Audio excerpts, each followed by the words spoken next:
Hello दोस्तों, welcome back to favourite channel forest blaster. मैं हूं आपका होस्ट रवि। और एक दोबारा से जो है वो बेहतरीन दिन रहा, पर्टिकुलरली जिन लोगों ने मेरी वीडियो से चैनल को जो है वो सिग्नल्स को फॉलो किया, और दूसरा मेरे जो फ्री व्हाट्सएप ग्रुप वाले हैं उनके लिए। फ्री व्हाट्सएप ग्रुप में बताता चलूँ कि बिल्कुल फ्री है, हर कोई उसको ज्वाइन कर सकता है। आपको कोई फ़ीस नहीं, कोई ज्वाइनिंग फ़ीस नहीं, कोई मंथली फ़ीस को पे नहीं करनी है। The only thing you have to do is कि आपको ऑक्टाफिक्स या एक्सनेक्स के, अगर आप एग्जिस्टिंग यूज़र हैं तो आपको आईबी चेंज करना पड़ेगा, और अगर आप न्यू यूज़र हैं तो हमारे आई लिंक के ज़रिए, उस आईबी के ज़रिए आपको जो है वो उनको ज्वाइन करना पड़ेगा। लिंक तमाम डिस्क्रिप्शन में वीडियो की मौजूद है, मेरा व्हाट्सएप नंबर भी मौजूद है। हर कोई उस अपॉर्चुनिटी से फ़ायदा उठा सकता है। वो सिर्फ फ्री सिग्नल ग्रुप नहीं है, एनालिसिस ग्रुप है, कम्युनिटी बेस्ड ग्रुप है। आप वहाँ पर सीख भी सकते हैं। सिग्नल्स तो साथ साथ हैं ही हैं, but you can learn the basic knowledge of the forex, और सिग्नल्स क्रिएट कैसे हो रहे हैं, मार्केट क्या रिस्पॉन्ड कर रही है, फंडामेंटल्स क्या रिस्पॉन्ड कर रहे हैं, वो भी उसमें आप लर्न कर सकते हैं। तो it's a good opportunity, everybody should use it. दूसरी बात यह है कि कर लेते हैं सबसे पहले जी गोल्ड की बात। तो गोल्ड का जो है वो पहले आपको मैंने बताया था कि जी बाइंग एरिया जो है वो मैंने उसका आपको डिनोट कर दिया था विद द एसएल्स। तो बहुत सारे लोगों ने वहाँ से सेल भी ली हुई थी, क्योंकि ज़रिए पता 36-37 के ऊपर मार्केट क्लोज हुई। जब उन्होंने कहा कि जी बाइंग एरिया ये बताया जा रहा है, तो वहाँ से लोगों ने सेल भी ले ली और सेल में प्रॉफिट निकाला। और उसके अलावा फिर बाय जो ली गई, तो हमारा TP1 और TP2 जो है वो 43 का था, TP2 तो 45 तक मार्केट आई। लेकिन द थिंग इज़ दैट 40 से ऊपर क्लोजिंग नहीं आ सकी। अब 40 क्या है? 40 है वीकली रेजिस्टेंस है S1 की, और जो ट्रेंड लाइन की जो है वो रेजिस्टेंस मौजूद है। अब अभी भी जो है इस टाइम पे जो वीडियो लेट हो गई है, लेकिन ये कि जो सेशन है उसमें भी 40 का ही जो है ना लेवल को एक दफ़ा रीटेस्ट हुआ है, और वहाँ से भी रिजेक्शन आ गई है। अब सिनेरियो क्या बन सकता है? सिनेरियो ये बन सकता है कि 1729 का जो एरिया है, वहाँ से आपको एक अच्छी बाइंग अपॉर्चुनिटी मिल सकती है, या जहाँ पर अगर मार्केट खड़ी है तो यहाँ से सेलिंग अपॉर्चुनिटी ले सकते हैं। क्योंकि मैं दोबारा से जो है ना इसको 24 से 29 के एरिया में सपोर्ट लेता देख रहा हूँ। लेकिन यह है कि अगर जो है 29 की सपोर्ट टूट गई, तो हो सकता है कि इसमें बेटर एडवाइस यही है कि आप सेलिंग में ही रहें। और क्योंकि डाटा आने तक जो है वो गोल्ड बेरिश की तरफ मूवमेंट इसकी ज़्यादा रहेगी, बुलिश मूवमेंट इसकी कम लग रही है। लेकिन ये कि सेलिंग के लिए जो आइडियल एरिया होगा, सेलिंग के आइडियल एरिया वो 51 से 55 का है। अगर आपको वहाँ मार्केट मिलती है, या नीचे से अगर बाइंग का मौका मिलता है दोबारा से 20-21 के पास, अगर आप जो है वो करना चाहते हैं तो वो भी मिल सकता है। क्योंकि बात यह है कि सारा ये जो मामला है ये किस तरफ बैठेगा, ये जाके खुलना जुम्मे का। तो ये जो बीच का जो टाइम है, इसमें आपकी स्कैल्पिंग के लिए बहुत अच्छी पोजीशंस हैं, और मार्केट बहरहाल बेरिश रहने की ही चांसेस हैं। उस डाटा के बाद क्या रिस्पॉन्स आता है, मार्केट उसमें बुलिश हो सकती है, और उसको डिफरेंट एंगल में देखा जा सकता है। तो मैंने आपको बहरहाल बता दिया, स्कैल्पिंग आप कहीं से भी कर सकते हैं, लेकिन ये कि जो टॉप सेलिंग एरिया हैं वो मैंने आपको डायग्नोज किया है, क्योंकि ये कि ज़रा सेलिंग की तरफ इंक्लाइंड है। लेकिन 40 भी टूटता हुआ नज़र नहीं आ रहा, मुश्किल है। 40 का जो एरिया है 2 दफ़ा रीटेस्ट हुआ है।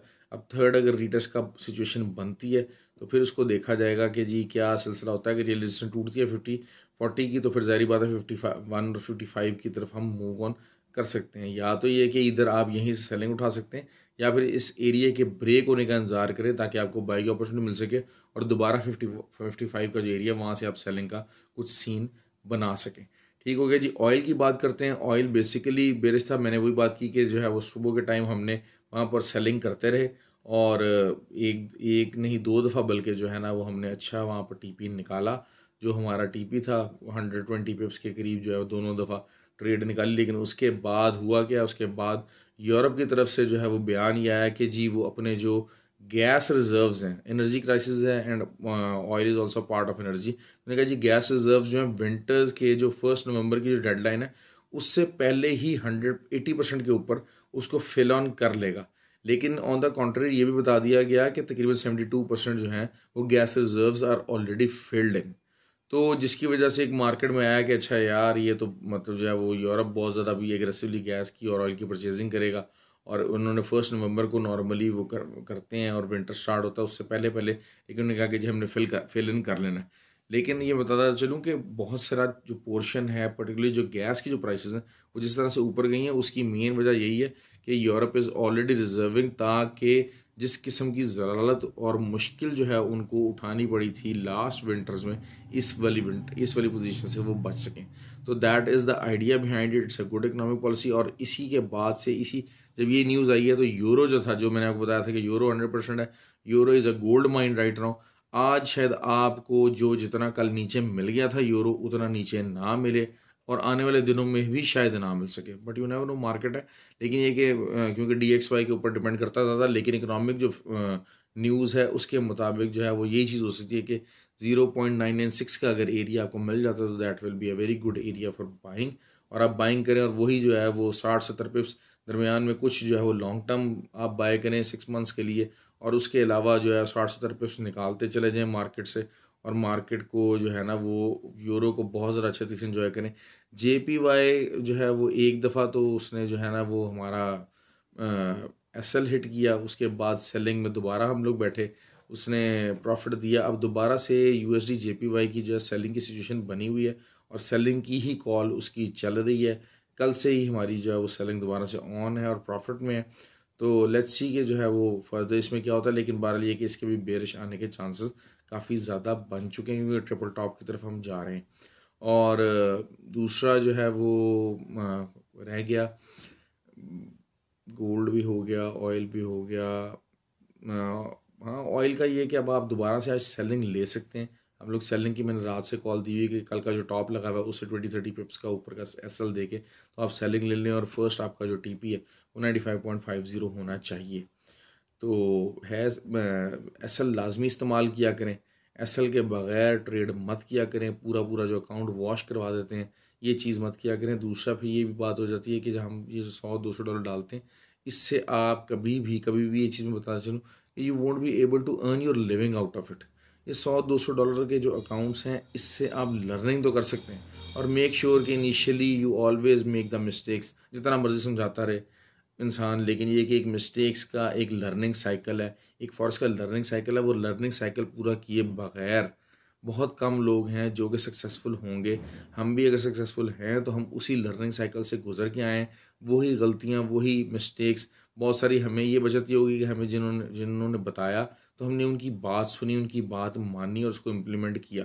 लेकिन बहुत सारी जगह पे अपनी भी की है और डिसिप्लिन अपना लूज़ किया, और उसके बाद जो है वो लॉसेस कर करके फिर जो है वो डिसिप्लिन हुए। तो आप लोग भी जब इस माइंडसेट के साथ आते हैं कि जी हम $100-200 डालेंगे और हम पता नहीं कितना कुछ कमाना शुरू कर देंगे, तो ऐसा नहीं है। इनिशियली आपको एक माइंडसेट होता है कि हाँ जी आप गलतियां करेंगे, आप लर्नर है, कोई भी काम इंसान नया स्टार्ट करता है तो they won't be able to earn that much, और उसके लिए आपको टाइम और मेहनत लगती ही लगती है।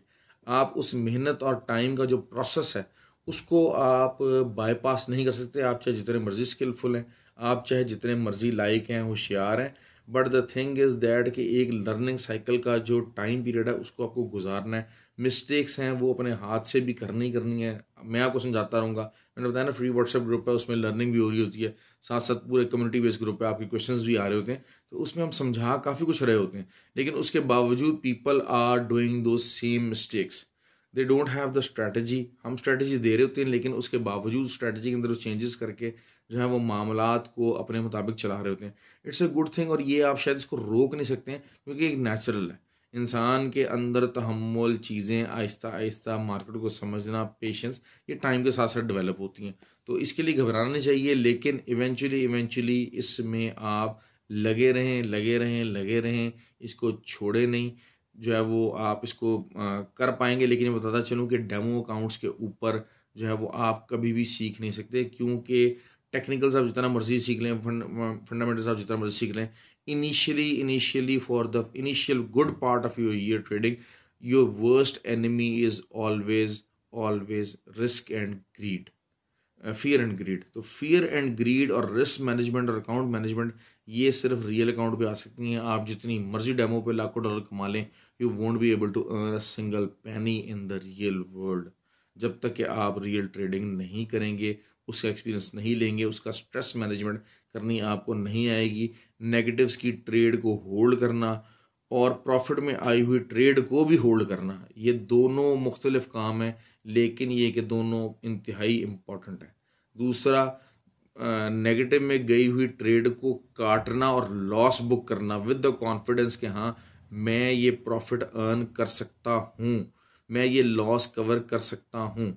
बेसिकली नेगेटिव में गई हुई ट्रेड कौन नहीं काटता, जिसको अपने ऊपर कॉन्फिडेंस नहीं होता कि हाँ I will get a good trade very soon और मैं इसको कवर कर लूँगा। तो वो जो बंदा होता है वो लॉस को बेयर करने से डरता है और उसकी वजह से नुकसान इन द लॉन्ग रन उठाता है अकाउंट वॉश की सूरत में। ओके जी, काफ़ी बातें हो गई। ख्याल रखिए अपना, कमेंट करते जाइए, वीडियो लाइक कीजिएगा, सब्सक्राइब कीजिएगा। Thank you very much.